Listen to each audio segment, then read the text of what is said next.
Hello મિત્રો આજનો જ અનુભવ વાગોડીએ. સવારે હું મારો યોગ ક્લાસ પૂરો કરી અને દુકાને દૂધ લેવા માટે ગઈ. મેં જઈને જોયું એટલે પેલા ભાઈ છે એ હજી ભગવાનને ધૂપ દીપ કરતા હતા. મતલબ કે આજે એ ભાઈએ પણ દુકાન મોડી ખોલી હશે એવો મને ખ્યાલ આવી ગયો. હજી તો હું ત્યાં જઈને ઊભી રહું, દૂધની વાત કરું, બોલું ન બોલું, ત્યાં એક સાયકલ લઈને આફડો ફાફડો થતો એક વિદ્યાર્થી આવ્યો. એ કાકા જલ્દી કરો, મને 20 રૂપિયાવાળી વેફરનું પેકેટ આપો, મને મોડું થાય છે. પેલા ભાઈ ધૂપ દીપ કરતા હોવાથી એમણે કંઈ જવાબ ના આપ્યો એટલે પેલા છોકરાએ ફરીથી વધારે ઊંચા અવાજથી બૂમ પાડી, કાકા સાંભળતા નથી, જલ્દી કરો, મારે મોડું થાય છે, મોડું થશે તો ટીચર મને ખીજાશે, મને જલ્દી આપી દો એટલે હું જલ્દી નીકળું. અને એ સાયકલ ઉપરથી પોતાનું બેગ પણ ન ઉતારી અને ઝડપથી ધુઆ પુઆ થતો બોલવા લાગ્યો. એટલે પેલા કાકાએ એના સામું જોઈ અને ઈશારાથી કહ્યું કે હું ધૂપ દીવા કરું છું.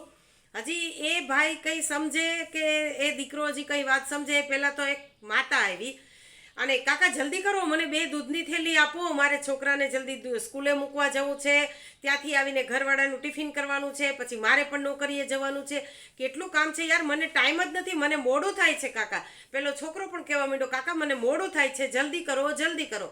એટલી વારમાં એક ટીચર પણ આવ્યા. હું તો આ બધું જોતી જ રહી ગઈ.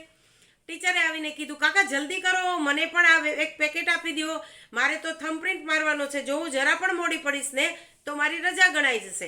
આ રીતે થોડીક વારમાં તો આખી દુકાનમાં બધી હલ્લા બોલ ચાલુ થઈ ગઈ. બધાનું એક જ વાક્ય હતું, મને મોડું થાય છે, મને મોડું થાય છે, મારી પાસે ટાઈમ નથી. ત્યારે કાકાએ મોટા અવાજે કહ્યું કે તમને બધાને મોડું થાય છે, આજે હું પણ મોડો આવ્યો દુકાને, અને એટલે મને ભગવાનને તો મનાવવા દો, મારે તો બોડીનો ટાઈમ છે, એટલે મને હું ભગવાનને ધૂપ દીવ કરી અને પછી બધી જ વસ્તુઓ તમને જેને જોઈએ છે એને આપું. આ બધું જોયા પછી મને મિત્રો એક વિચાર આવ્યો કે દરેક ક્ષણ છે ને આપણા જીવનની, એ ક્ષણની અંદર એવી તાકાત છે કે જે આપણા સ્વને બદલી નાખે. પણ એના માટે અનુકૂળ વાતાવરણ ઊભું કરવું પડે. અને આજે મોટી ખોટ એ જ છે કે ઘરમાં ન તો માતા પિતા પણ વહેલા ઉઠી શકે છે, ન તો શિક્ષકો પણ વહેલા ઉઠે છે, ન તો વિદ્યાર્થીઓ પણ, ન તો દુકાનદાર. પરિણામે બધાને મોડું થાય છે, કોઈ પાસે ટાઈમ નથી, અને બધા આફડા ફાફડા થતાં થતાં જલ્દી બાઇક ને સાયકલ ને રિક્ષા ને વેન, ક્યાંક એક્સિડન્ટ થઈ જાય, ક્યાંક સામે ઝઘડા થઈ જાય, ક્યાંક મારામારી થઈ જાય. આવું બધું આપણા જીવનમાં રૂટીન થઈ જાય છે. મિત્રો આપણે બધાને ખબર છે કે આપણા જીવનમાં જે કળાઓ છે ને, એ કળાઓ બધી ભેગી થાય ને તો કળાની એક આખી રસધારા રચાય. કોઈને સુંદર કાપડ બનાવતા આવડે, કોઈને એની અંદર ભરતકામ કરતા આવડે, કોઈને એની ઉપર પાછું સિલાઈ કામ કરતા આવે, અને કેવી કળાની રસધારા છે એ ઉત્પન્ન થાય.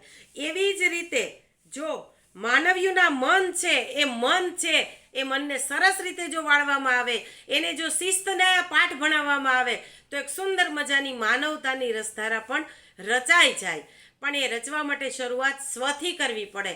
અને ખાટલે મોટી ખોટ કે આપણે કંઈ સ્વથી તો કરવું જ નથી, બીજાએ બદલવું જોઈએ, બીજાએ વહેલું ઉઠવું જોઈએ, બીજાએ શિસ્તમાં રહેવું જોઈએ, બીજાએ સરસ રીતે વાહન ચલાવવું જોઈએ, બીજાએ શાંતિ રાખવી જોઈએ, નિરાંત રાખવી જોઈએ. આ બધું બીજાએ કરવું જોઈએ એવું માનીને જ આપણે ચાલીએ છીએ. પણ આ બધીની શરૂઆત મારાથી કરવી જોઈએ, આવું જો દરેક વ્યક્તિ સમજી જાય તો આપણા બધાનું જીવન કેટલું સુંદર બની જાય. ચાલો ત્યારે બીજી વાત સાથે આવતીકાલે ફરીથી મળીશું. સૌને નમસ્કાર.